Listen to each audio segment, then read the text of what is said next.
Hey everyone, welcome back to another video. In this week's video, we are going to build the live rig. We're in a different room, so probably a little bit of reverb and whatnot, but we're in the lounge room. We've got a nice big table. We are going to put it all together. So let's get to it. So the first up, we are going to start with our sequencer and our sample player, which is going to be the 1010 Music Blackbox. So let's put that down, and then we're going to obviously rejig this as we go along, but let's get some power in there and get that going. So next up, obviously, we're gonna need to have a mixer. We talked about the mixer last time, and I told you that I'm gonna use the Bluebox. So let's reach over and grab that. And we're gonna grab some power and get that connected.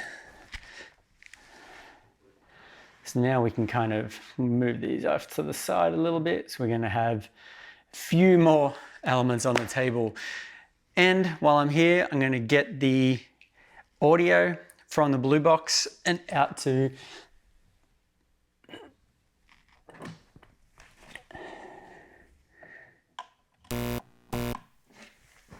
and we've just got the audio from the Bluebox going to my recorder so you can hear what's going on as we kind of get everything together.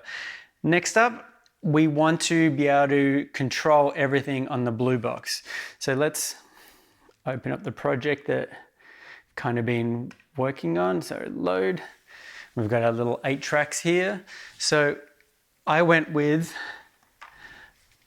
the Launch Control XL. Whoop, there we go. Full disclosure, I do work for Novation, but from all of the videos and everything like that, this gives us a lot of options. We can have obviously volumes and put this down. So we've got the faders that we can use obviously for volumes. Got the sends, so this can be for the reverb and the delay sends onto the Bluebox. And then I've got this one set up so I can do filtering for each channel.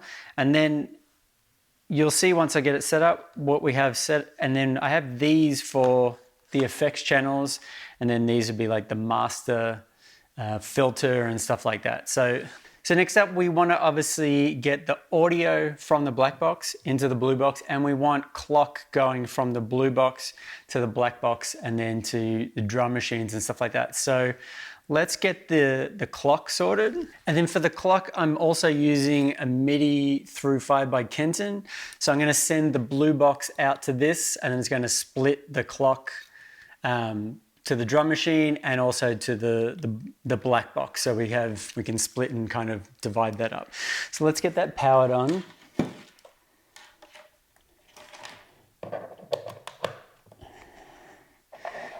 And then we got these nifty MIDI cables that came with the Blue and Blackbox. So we've got that clock set up.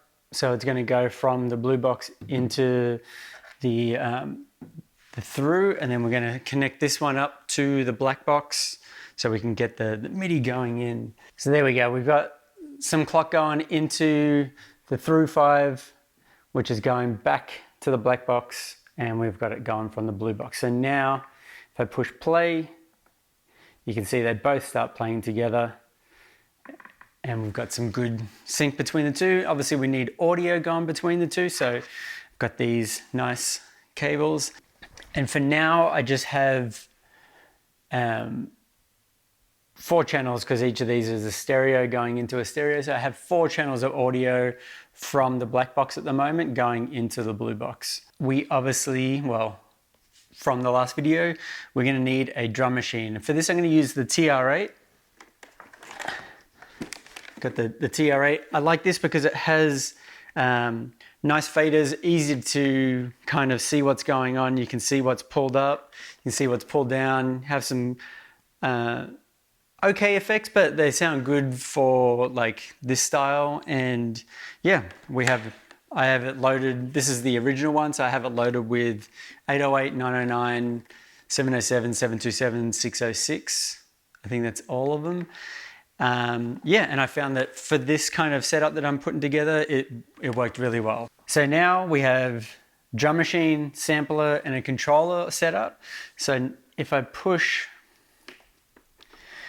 play on the Bluebox, Got the sequencer here, and we've got the sequencer playing here. So if I bring up some of the drums, and now we can hear that we've got audio going from the drum machine into the Bluebox and then to our field recorder.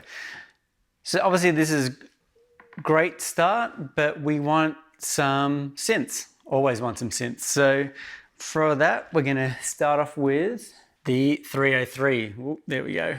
We're gonna start off with the 303. So we've got the, let's pull it into shot a little bit. We've got the 303. We have MIDI, but we don't have any MIDI going from anything yet. We're gonna wait for the next element. But we have audio going in. If I just move that, you can see it's coming into channel 5 there. And yeah, I think it's ready to get the next element, which is the main synth that's gonna do majority of the heavy lifting. So for that, we've got the big boy Peak. So now we have the basic setup, but if you've heard any of my like acid tracks, I have that really distorted drum sound, and I use the little Korg Monotron for this.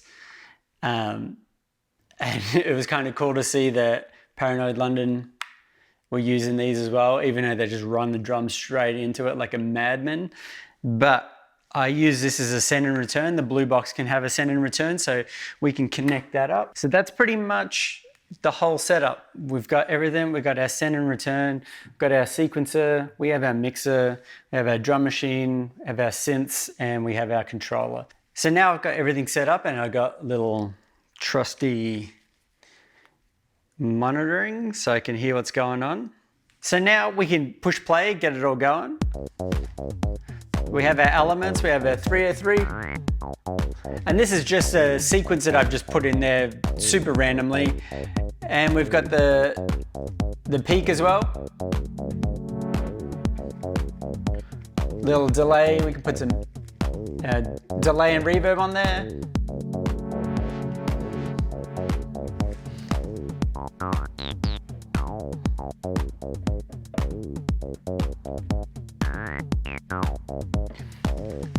So now if I want to go and change the BPM, you kind of get a different vibe going. So at the moment we have the 909. So what we can do is go instrument, we get it, pull the decay down, we've got it set to a 909 here, we come across a project, and then we've got the BPM, we can start to boost that up.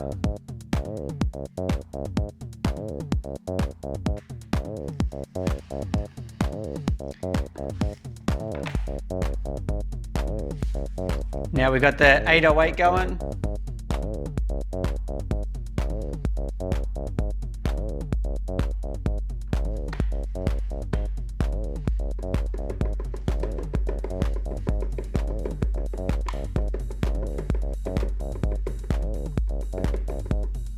Let's change these over.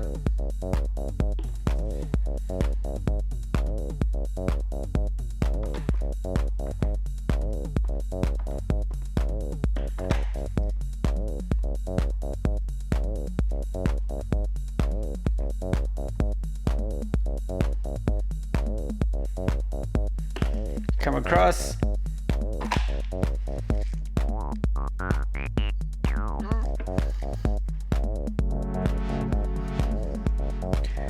So you can see there we can kind of get different vibes. Take the kick down, instrument, change it back to the...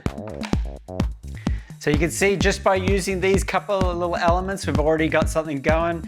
I haven't even started on the actual controller of getting that going and getting the reverbs and everything, but you can see we've put something together. I think it's really solid. One thing that I do super love is if we push stop on that, we can come along, go to preset, we can load this one. It's not going to do anything, but if we go back to the preset, load the one that we just had, and we can come across, and if I push play on the Bluebox, it starts them both again. So you can see, you might be able to see we got the same, we're at the same beats and bars for each of them. So it's a way that you can kind of transition between ideas. We have the drum machine going here. So we could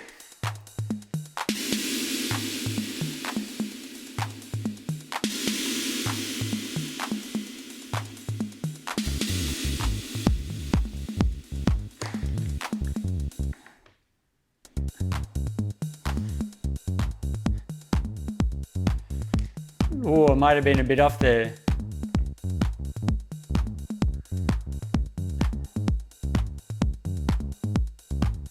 Oh yeah, you got to get it on the money for it to work. Still definitely working out the kinks. So one other thing that I was thinking about maybe adding in is just this little keyboard.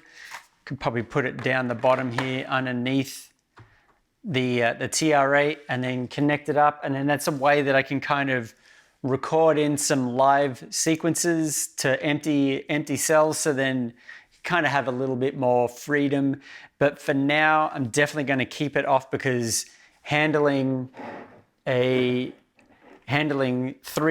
instruments, a mixer and everything like that is just going to be a lot of bandwidth. So I think to start off with, this is a good starting point. Once I get comfortable and I feel like I can kind of open it up a little bit more, I can introduce this. Maybe a good way for me to play voice samples. I can slice it up and kind of just spat on myself. Awesome. I can play samples to kind of go along with the music instead of having a sequence already built in, kind of play it live and give it a little bit more of a live feel. So hopefully you've got something out of this and you can see where this whole thing is going.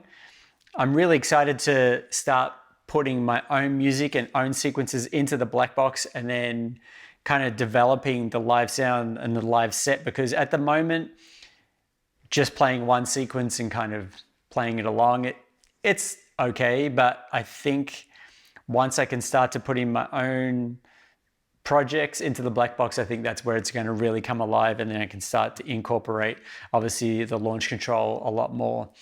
So at the end of the day, hopefully you've got something out of this video, and hopefully this has inspired you to create something. Until next time, see you later.